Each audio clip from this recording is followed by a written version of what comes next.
Protein cookies, protein popcorn, protein water. Yes, that is a thing now.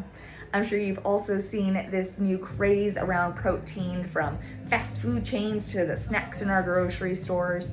And while protein is an essential macronutrient, there is kind of some negatives coming from what is now termed as protein maxing, and I wanted to explain why. First and foremost, the current RDA, or recommended daily allowance for adults, is 0.36 grams per pound of body weight. And this has been proven to prevent any type of deficiencies, but fanatics are saying that this is not enough. And Stu Phillips, a researcher who has been studying the effects of protein's role in the body for decades, agrees that this might be a little bit low, but going to the higher end would be about 0.55 to 0.7 grams per pound. And he says there's yet to be any evidence proving that going above that is going to give you any additional benefits. And the typical American diet's already going to be getting you somewhere in that range. But that kind of leads me into my next point, which is if you're going to be aiming for those higher end ranges, you need to be strength training consistently. This is going to be about 90% of where our muscle growth and strength comes from. And Stu Phillips describes this with a cake analogy. So he says that strength training is going to be the cake, it's going to be the essence of the dessert. And the protein is going to be like the icing, it makes it taste better and it gives that little extra zhuzh.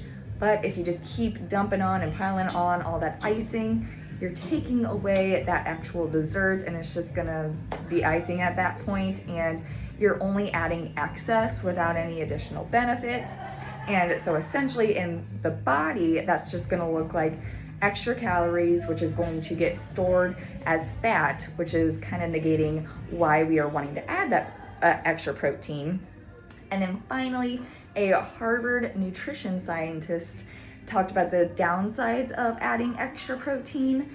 So she was saying that people will be swapping out the protein, getting rid of the other healthy foods that we need, like fruits and vegetables. They're not getting those essential micronutrients that we need because they think the protein's going to be more effective in a way.